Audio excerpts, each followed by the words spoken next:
अगर आप सीए या सीएमए के एस्पिरेंट हैं और किसी भी सब्जेक्ट का ढूंढ रहे हैं एक ऐसा साथी यानी कि एक टीचर जो कि आपको आपके पड़ाव से एक जगह से दूसरे जगह इजीली लेके जा सके with in depth knowledge of your subject, तो आपको ये वीडियो देखकर समझ आएगा कि किस तरीके से आपको अपने क्लासेस के बारे में डिसीजन लेना है।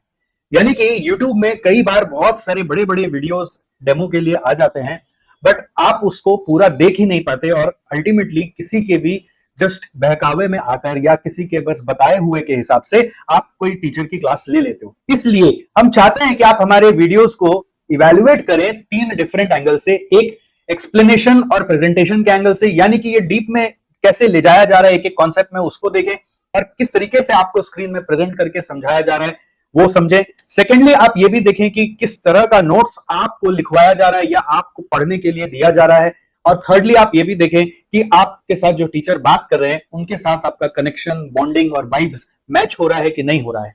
अगर आप इन तीनों पैरामीटर पर कनेक्ट हो पा रहे हैं अपने टीचर से, तो डेफिनेटली आप उनके साथ आगे बढ़ सकते हैं। अपार्ट फ्रॉम दैट आप ये जरूर देखिए कि उन टीचर के ओवरऑल सपोर्ट सिस्टम कैसे आपको हेल्प कर सकते हैं आपकी जर्नी को आसान बनाने के लिए। तो आइए चलिए अब शुरू करवाते हैं आपके लिए एक पर्टिकुलर टॉपिक का डेमो, जिसको आप पूरा एंड तक देखेंगे और हमें कमेंट में जरूर बताइएगा कि आपको उससे क्या सीखने को मिला, क्या जानने को मिला। अगर कुछ कमी भी लगी तो भी आप कमेंट में बताइएगा, जिससे कि हम और बेहतर कर सके और स्टूडेंट्स को ज्यादा से ज्यादा हेल्प कर सके। So let's begin.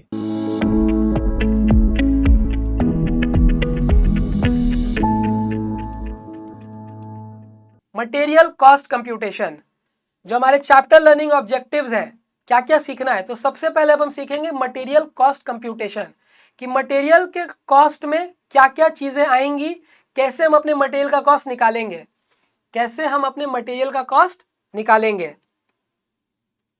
मटेरियल के कॉस्ट को कैसे कंप्यूट करना है। तो point number 1, material cost computation.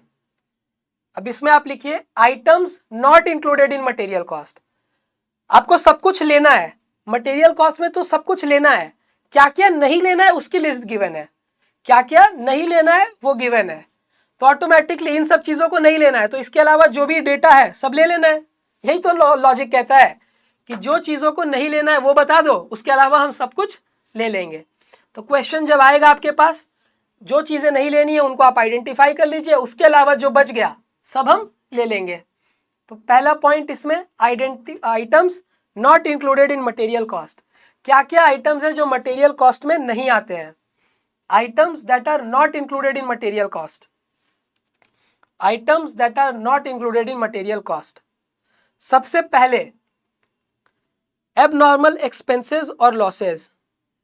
Abnormal expenses और लॉसेस, कोई भी ऐसे एक्सपेंस या लॉस जो मैंने नहीं सोचा था, जो मैंने नहीं सोचा था और फिर भी हो गया, दैट इज एबनॉर्मल एक्सपेंस या लॉस। आप अपने कॉपी के ना मार्जिन के ऊपर लिख लीजिए। एबनॉर्मल का मतलब होता है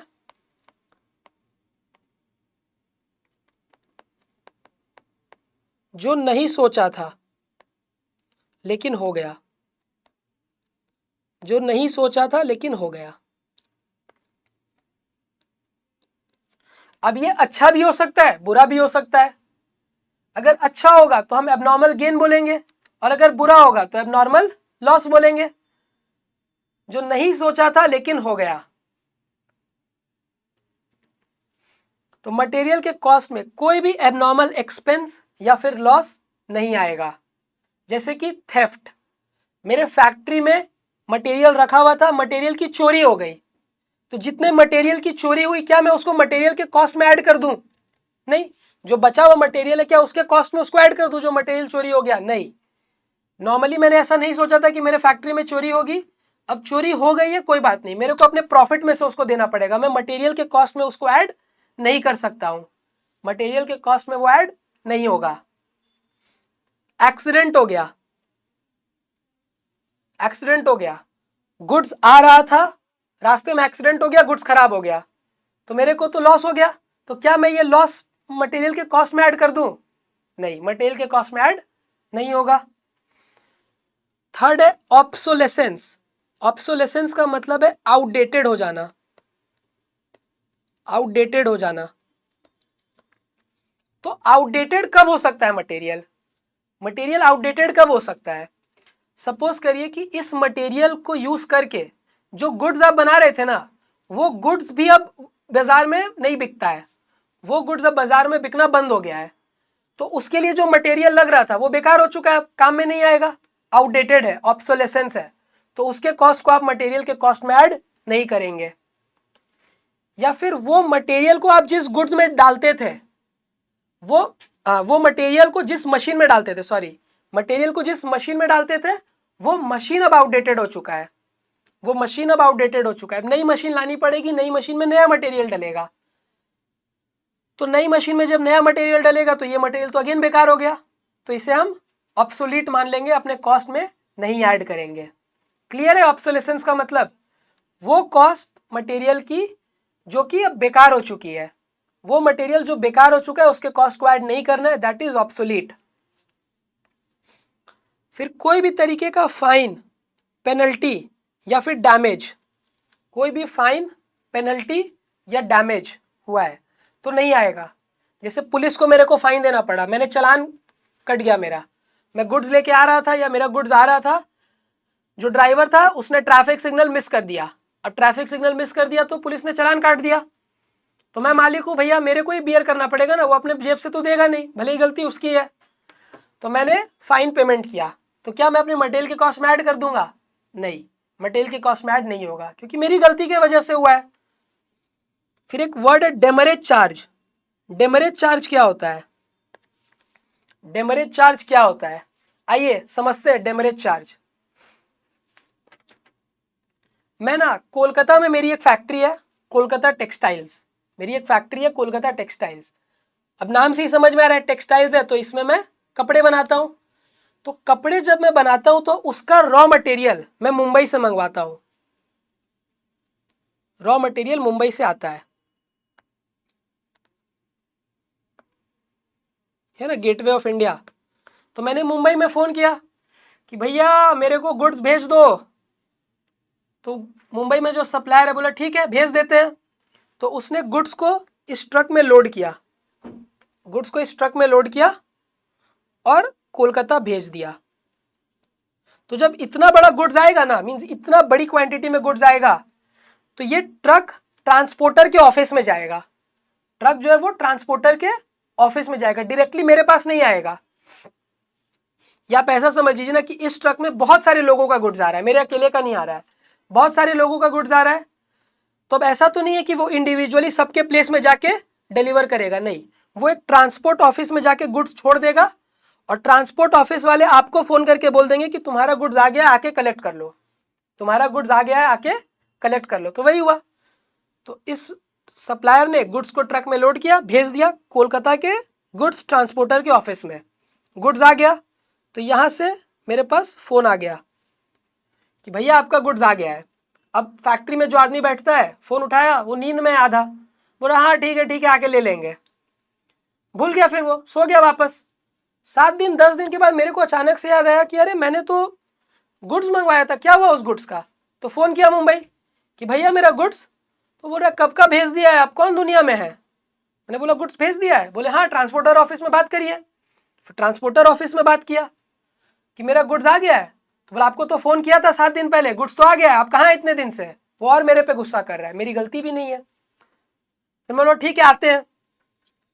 तो मैं गया ट्रांसपोर्टर के ऑफिस में, भैया मेरे गुड्स दे दीजिए, चढ़ रहा है मेरे ऊपर, कहाँ थे इतने दिन, तुम्हारा गुड्स ध्यान से रखना पड़ रहा है, हमारे पास और कोई काम नहीं है क्या, हम यही करते रहे, तुम्हारा गुड्स ध्यान रखें। मैं भी माफ़ी मांग रहा हूँ कि ठीक है भैया गलती हो गई, सॉरी माफ़ कर दीजिए। बोला ठीक है जाओ ले जाओ गुड्स। तो मैं जब गुड्स ले जाने लगा तो बोला कि रुको रुको पैसा तो दो। मैंने बोला पैसा तो मैंने ऑलरेडी दे दिया है। बोला नहीं, तुम्हारा जो गुड्स तुम 7 दिन देरी से आए लेने, उसको हमने गुड्स को हिफाजत से रखा कि तुम्हारा गुड्स खराब नहीं हो जाए, उसका अलग से पैसा देना पड़ेगा 5000 रुपीज़। बोला ये किस बात का? तो बोला ढंग से एक बार ट्रांसपोर्टर का जो बिल है उसको पढ़ो, उसमें टर्म्स एंड कंडीशन में लिखा हुआ है कि अगर आप 2 दिन के अंदर गुड्स नहीं कलेक्ट करेंगे तो आपको इतना फाइन देना पड़ेगा पर डे का। मैंने बोला कि ठीक है अब ले लो। तो ये जो फाइन मैंने दिया, this is my demurrage charge. Goods late clear करवाने के लिए जो भी मैं चार्ज पे करता हूं that is my demurrage charge. Clear है? तो ये डेमरेज चार्ज भी मेरी गलती की वजह से लगा है, तो मटेरियल के कॉस्ट में नहीं आएगा। पॉइंट नंबर 3, ये इतना एग्जाम्पल आपको लिखने का जरूरत नहीं है, डेमरेज चार्ज पूछेगा भी नहीं एग्जाम में। Means demurrage charge word use हो सकता है, उसके बारे में नहीं पूछेगा व्हाट इज डेमरेज चार्ज। तो ये आपके एग्जाम्पल मैंने बनाया है आपको समझाने के लिए, आपको लिखने की जरूरत नहीं है, आप बस पुलिस फाइन डेमरेज चार्ज ये लिख लीजिए, पुलिस फाइन डेमरेज चार्ज।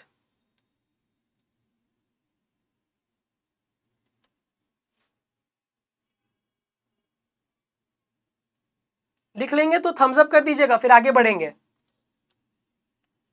चलिए फिर पॉइंट नंबर 3, इंटरेस्ट कॉस्ट या फिर फाइनेंस चार्जेस, और ये कैश डिस्काउंट है। इंटरेस्ट कॉस्ट, फाइनेंस चार्जेस या फिर कैश डिस्काउंट। जो भी मटेरियल मैंने खरीदा है ना, मटेरियल खरीदने का मेरे पास पैसा नहीं था, लेकिन सप्लायर ने मेरे को बोला कि देख लो अभी सेल चल रहा है, ले लो अच्छे रेट में तुम्हें मिल जाएगा। तो मैंने बोला कि ठीक है चलो लेके एक बार स्टोर करके अपने पास रख लेते हैं। तो मटेरियल खरीदने का पैसा नहीं था तो बैंक से लोन लेना पड़ा। तो बैंक के जो लोन है उस पर इंटरेस्ट देना पड़ रहा है ना, तो वो इंटरेस्ट भी मेरे मटेरियल के कॉस्ट में नहीं आएगा, मटेरियल के कॉस्ट में नहीं आएगा। कोई भी इंटरेस्ट कॉस्ट, फाइनेंस चार्ज अगर है तो वो नहीं आता है। ठीक है। कैश डिस्काउंट, कैश डिस्काउंट के बगल में आप लिख लीजिए इसे इग्नोर करना है। अगर कैश डिस्काउंट है ना तो इसको सिंपली इग्नोर कर दीजिए, कैश डिस्काउंट है तो इग्नोर कर दीजिए, मतलब ना तो माइनस करना है ना कुछ करना है। जो भी कैश डिस्काउंट है वो क्यों मिलता है? कैश डिस्काउंट आपको मिलता है कि आप अर्ली पेमेंट कर दो, अर्ली पेमेंट कर दो इसलिए आपको दिया जाता है। तो ये एक फाइनेंशियल आइटम है, ये एक फाइनेंशियल आइटम है, कॉस्ट में नहीं आएगा। जर्नल एंट्री भी जब हम बनाते थे तो याद है ट्रेड डिस्काउंट मिलता था तो क्या करते थे, सीधा मटेरियल के कॉस्ट में से माइनस कर देते थे, परचेजेस में से। क्लास 11 का अगर आप लोगों को याद हो रहा होगा तो जब भी जर्नल हम बनाते थे और उसमें ट्रेड डिस्काउंट होता था क्वेश्चन में, तो हम परचेजेस में से डायरेक्टली माइनस कर देते थे, लेकिन कैश डिस्काउंट अलग से दिखाना पड़ता था। तो वैसे ही यहाँ पे भी है, कैश डिस्काउंट मिलेगा तो मटेरियल के कॉस्ट में से माइनस नहीं करना है, उसे इग्नोर करेंगे। तो कोई भी इंटरेस्ट कॉस्ट, फाइनेंस चार्ज है, कैश डिस्काउंट है तो वो हमारे मटेरियल कॉस्ट का पार्ट नहीं बनेगा। मटेरियल कॉस्ट में से ना तो देखिए इंटरेस्ट कॉस्ट को ना हम ऐड करेंगे, ना फाइनेंस चार्ज को ऐड करेंगे, और ना कैश डिस्काउंट को माइनस करेंगे। कैश डिस्काउंट तो माइनस करने का आइटम है ना, डिस्काउंट मिला है तो कॉस्ट कम हो गई, तो माइनस भी नहीं करना है। अगर इंटरेस्ट कॉस्ट है ऐड नहीं करेंगे तो कैश डिस्काउंट को भी माइनस नहीं करेंगे।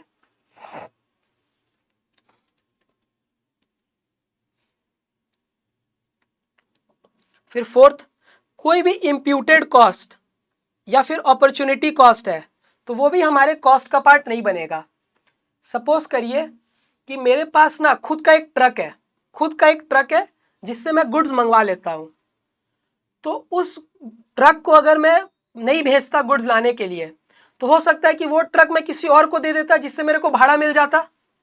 वो ट्रक मैं खुद यूज नहीं करता तो मैं किसी और को दे देता जिससे मेरे को कुछ ना कुछ भाड़ा मिल जाता। कोई दूसरा पर्सन अगर मेरा ट्रक यूज करता तो मेरे को 10,000 रुपीज भाड़ा दे देता other than diesel and petrol cost.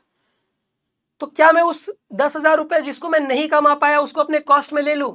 नहीं, वो भी नहीं आएगा। समझ गए? जैसे कि आपने अपना गुड्स लाने के लिए ट्रक भेज दिया, तो अपना खुद का ट्रक भेजा है तो उसमें जो डीजल का कॉस्ट, पेट्रोल का कॉस्ट लगेगा वो तो आप ऐड करेंगे क्योंकि वो आपसे आपके जेब से लग रहा है। लेकिन उस ट्रक का जो भाड़ा था, सपोज करिए कि वही ट्रक अगर आप किसी और को दे देते तो उससे 10,000 रुपए का भाड़ा आ जाता other than diesel and petrol, जो कि सीधा आपके जेब में जाता। मतलब जो इनकम आप कमा पाते वो आपने नहीं कमाया, जो इनकम मैं कमा सकता था वो इनकम मैंने नहीं कमाया। तो क्या मैं उसको अपने मटेरियल के कॉस्ट में ऐड कर दूं? क्योंकि मटेरियल की वजह से ही लगा है। अगर मटेरियल नहीं मंगा रहा होता तो गुड्स को भेज देता कि जाओ तुम भाड़े पे चले जाओ ट्रक को, और वहां से कुछ भाड़ा आ जाता। तो क्या उसको ऐड कर दूं? नहीं, उसे भी ऐड नहीं करना है। उसे हम कहते हैं इंप्यूटेड कॉस्ट या फिर अपॉर्चुनिटी कॉस्ट। तो कोई भी इंप्यूटेड कॉस्ट, अपॉर्चुनिटी कॉस्ट है तो उसको ऐड नहीं करना है।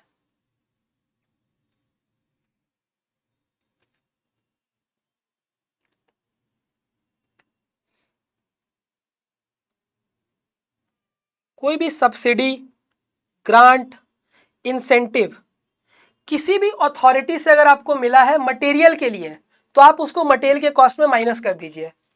क्या होता है ना, कई बार हमें गवर्नमेंट की तरफ से सब्सिडीज मिल जाती हैं ताकि हम गुड्स की कॉस्ट को कम कर पाएं। जैसे कोविड जब आया था, तो कोविड का वैक्सीन बनाना ना बहुत एक्सपेंसिव था, और अगर एक्सपेंसिव बना लेते तो फिर चार्ज भी एक्सपेंसिव करना पड़ता, प्रीमियम प्राइस पे चार्ज करना पड़ता, तो सबकी कैपेसिटी, अफोर्डेबिलिटी इतनी नहीं थी कि सब वैक्सीन लगवा पाए। तो गवर्नमेंट ने कंपनीज को बोला कि जो भी मटेरियल का कॉस्ट है वो हम देने के लिए राजी है, आप इसको सब्सिडाइज्ड रेट पे ही बेचिए। इसीलिए 2 वैक्सीन आया था ना, एक कोवैक्सीन और एक कोविशील्ड, तो और एक वैक्सीन और आया था, शायद रशिया का कोई वैक्सीन था, स्पुतनिक या क्या, तो एक वैक्सीन पेड था, बाकी दोनों तो फ्री थे क्योंकि वो गवर्नमेंट ही बना रही थी। लेकिन फ्री क्यों था?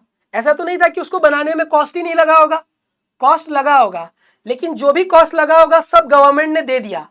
तो गवर्नमेंट ने अगर कोई सब्सिडी दे दी है या फिर कहीं से भी कोई भी सब्सिडी मिल गई है, तो मेरे को तो वो मिल गया, तो मैं अपने कॉस्ट में उसको ऐड नहीं करूंगा।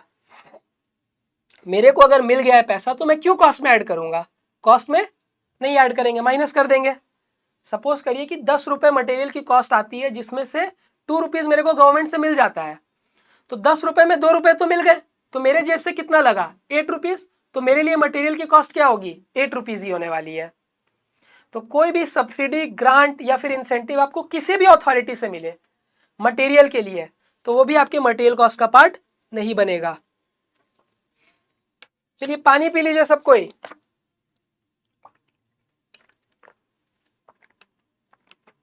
कंटिन्यूअस पानी पीते रहेंगे, क्यों? जितना पानी पिएंगे उतना तेज दिमाग चलेगा।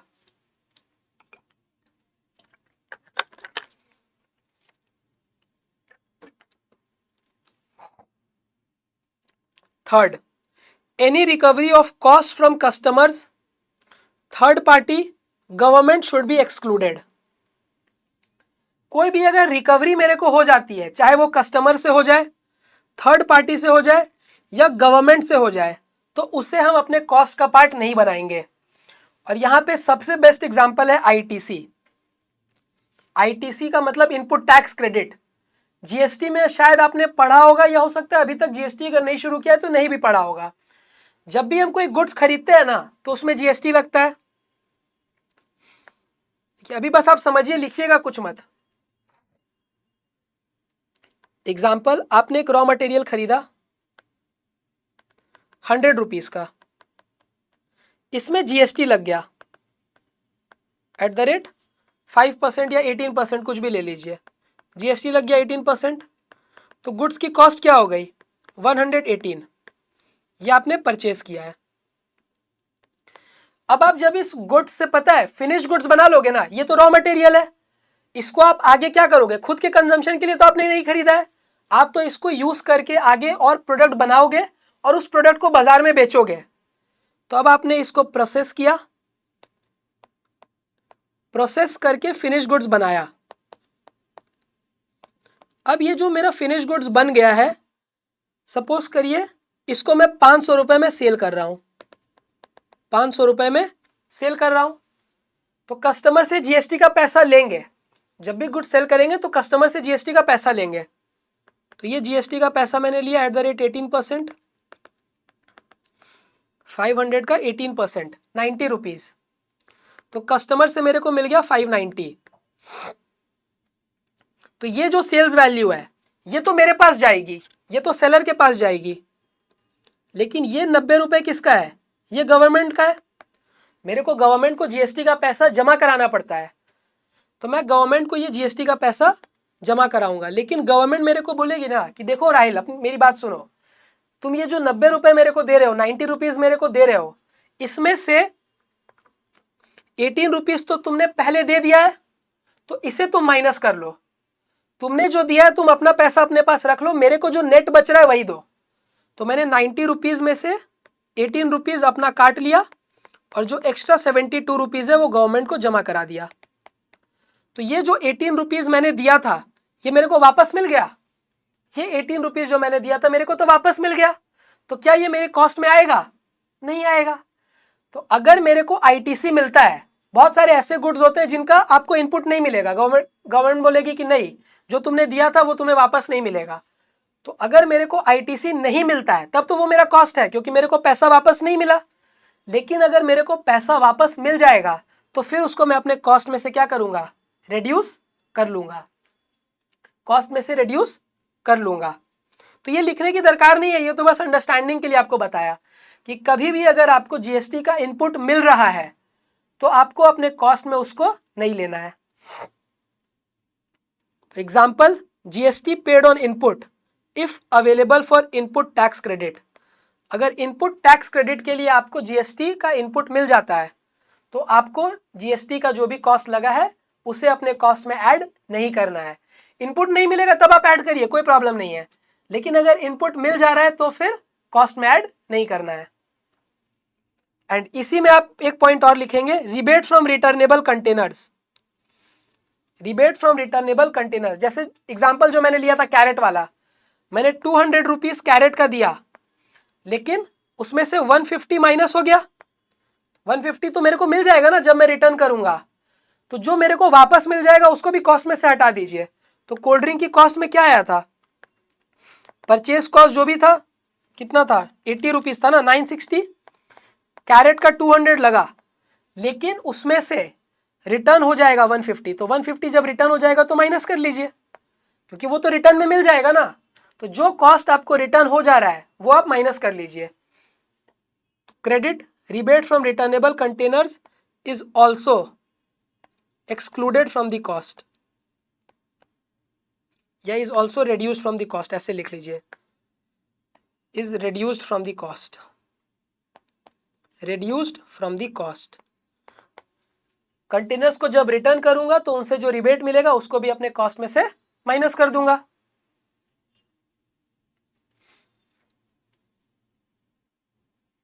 Rebate from returnable containers is also reduced।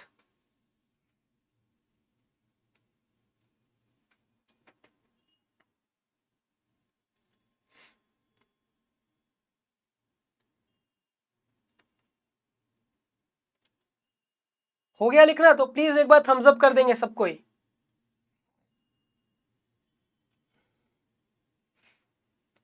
Point number 7 देखिए, पॉइंट नंबर 7 लिख लीजिए, फिर समझाता हूं। When materials are valued at standard price, when materials are valued at standard price, then the variance from standard due to normal reasons is included। When materials are valued at standard price, then the variance from standard due to the variance from standard due to normal reasons, the variance from standard due to normal reasons is included in the cost, is included in the cost, is included in the cost, is included in the cost, whereas the variance due to abnormal reasons, whereas the variance due to abnormal reasons, the variance due to abnormal reasons is excluded from the cost, is excluded from the cost। Example मत लिखिएगा, example मैं आप लोगों को लिख के अच्छे से समझाऊंगा, अभी बस इतना ही लिखिए। When materials are valued at standard cost, then the variance from standard due to normal reasons is included and the variance from standard due to abnormal reasons is excluded। The variance from standard due to normal reasons is included and the variance from standard due to abnormal reasons is excluded, is excluded।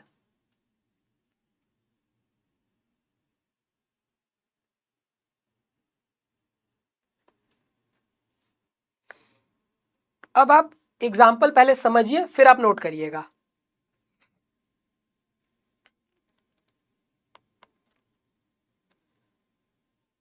पांच साल पहले जब आपने business शुरू किया था तब आपने मटेरियल का बहुत रेट बाजार में पता किया, तब आपको पता चला कि स्टैंडर्ड रेट जो है बाजार में जो चल रहा है दैट इज ₹10 पर केजी, ₹10 पर केजी बाजार में चल रहा है। तो यही आपने फिक्स कर दिया, फिक्स।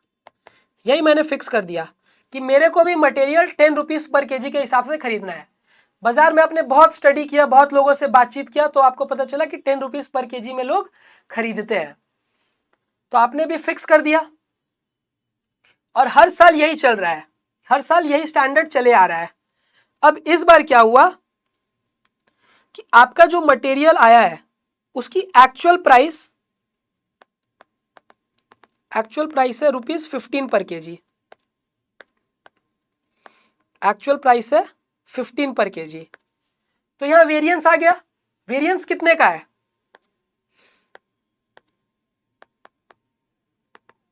वेरिएंस है हमारा ₹5 पर केजी। ₹5 पर केजी का वेरिएंस है। तो ये जो वेरिएंस है ना, हम पता करेंगे। कॉस्ट कंट्रोल में क्या कर रहे थे? पहले स्टैंडर्ड सेट किया, देखिए पहला फंक्शन स्टैंडर्ड सेट किया, दूसरा एक्चुअल देखा, तीसरा वेरिएंस फाइंड किया, और फोर्थ क्या था? Analysis and rectification. एनालाइज करो कि वेरिएंस क्यों हुआ। तो मेरे को पता चला कि ये जो वेरिएंस होने का 2 रीजन है। एक तो रीजन ये है कि बाजार में इस मटेरियल का रेट ही बढ़ चुका है। मटेरियल का रेट ही बढ़ चुका है, क्योंकि 10 तो 5 साल पहले का रेट था। अभी ये मटेरियल 12 रुपीज से नीचे तो मिलेगा ही नहीं। अभी बाजार में ये मटेरियल 12 रुपीज से नीचे मिलेगा ही नहीं। तो 2 रुपए का जो वेरिएंस आया, ये क्यों आया? स्टैंडर्ड से कंपेयर करिए ना, पहले स्टैंडर्ड 10 था, अब बाजार में रेट ही 12 हो चुका है। तो ये जो 2 रुपए का वेरिएंस है, ये तो प्राइस इंक्रीज के वजह से है, ये प्राइस इंक्रीज के वजह से है। लेकिन ₹3 का जो वेरिएंस है, आपका जो 5 रुपए का वेरिएंस, उसमें से 2 का रीजन तो पता चल गया कि 2 रुपए तो मटेरियल का प्राइस बढ़ चुका है, तो वो सॉल्व है। अब 3 रुपए और जो बचा, उसका रीजन क्या है? ये 3 रुपीज का जो इंक्रीज है, या 3 रुपीज का जो वेरिएंस है, ये इसलिए आ गया क्योंकि हमने गलत सप्लायर से गुड्स खरीद लिया है। गलत सप्लायर से गुड्स खरीद लिया या गलत गुड्स खरीद लिया, आप ये समझ लीजिए। बेस्ट है कि आप ये समझिए कि गलत सप्लायर से खरीद लिया। मैंने जिस पर्सन को भेजा था गुड्स खरीदने के लिए ना, उसको उतना आइडिया नहीं था, तो जो पहला आदमी दिखा उससे उसने खरीद लिया, कोई बार्गेनिंग वगैरह कुछ नहीं किया। उसने 15 रुपए का रेट बोला, इसने 15 रुपए दे दिए। तो ये जो 3 रुपीज का वेरिएंस आया, ये क्यों आया? क्योंकि आपने रॉन्ग सप्लायर से गुड्स ले लिया, रॉन्ग सप्लायर से गुड्स ले लिया। तो अब आप मेरे को बताइए, कौन सा ऐसा वेरिएंस है जो आपके कंट्रोल में है और कौन सा ऐसा वेरिएंस है जो आपके कंट्रोल में नहीं है? टाइप करिए, कौन सा ऐसा वेरिएंस है जो आपके कंट्रोल में है और कौन सा ऐसा वेरिएंस है जो आपके कंट्रोल में ही नहीं है। वेट कर रहा हूं मैं।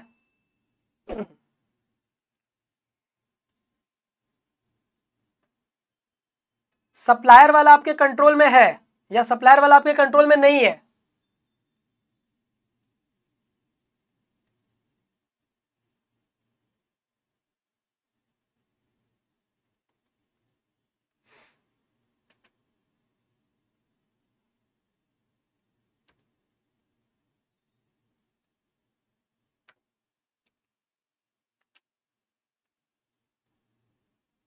Supplier not controlled, very good.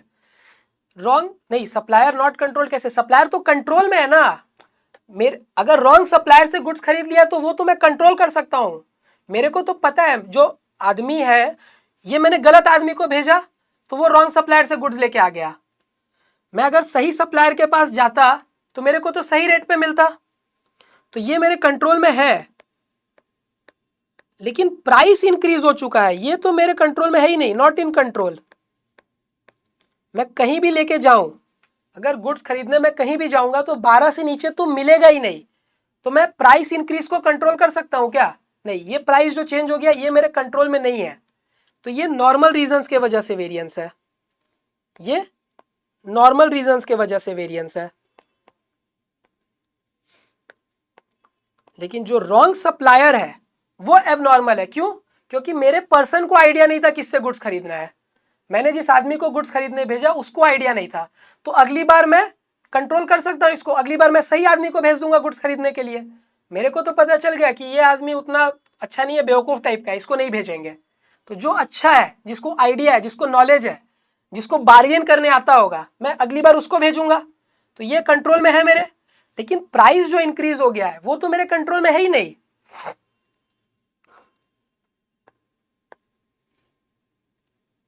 ये एबनॉर्मल रीजन है, ये एबनॉर्मल रीजन है।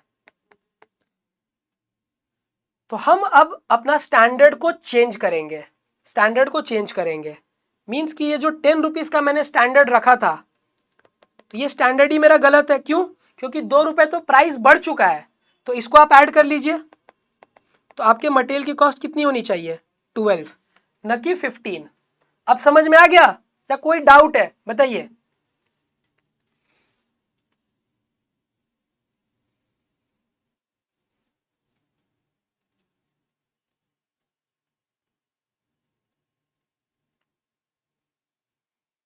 लिख लीजिए, एग्जाम्पल लिख लीजिए। तो मटेरियल के कॉस्ट में हम जो भी वेरिएंस नॉर्मल रीजंस की वजह से उनको ऐड कर देते हैं, जो एबनॉर्मल रीजंस की वजह से उनको ऐड नहीं करते हैं। कोई भी वेरिएंस अगर नॉर्मल रीजन की वजह से तो वो ऐड हो जाएगा। जैसे यहाँ पे 10 रुपीज का स्टैंडर्ड था, उसमें से 2 रुपीज तो प्राइस इंक्रीज हो चुका है, अब आप उसको कंट्रोल नहीं कर सकते हो, तो वो ऐड कर लीजिए। लेकिन जो रॉन्ग सप्लायर था वो तो कंट्रोल कर सकते हैं ना, नेक्स्ट टाइम हम करेक्ट सप्लायर से गुड्स खरीद लेंगे।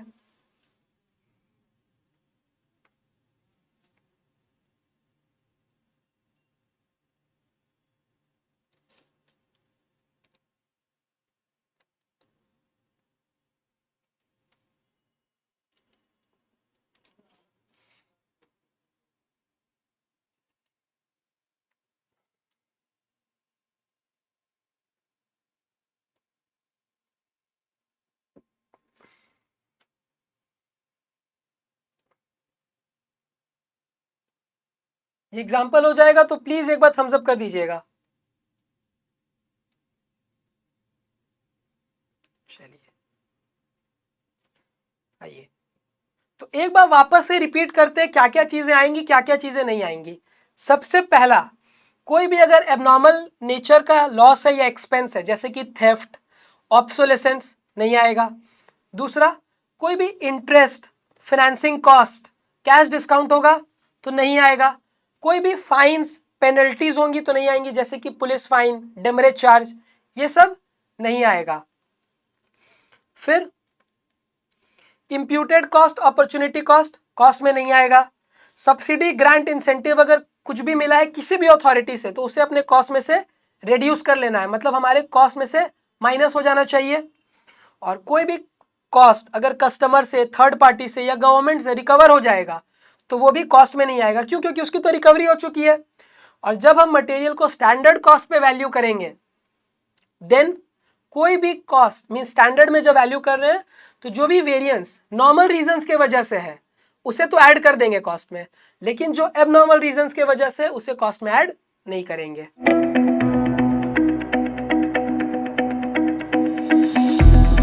Are you just taking classes and still failing?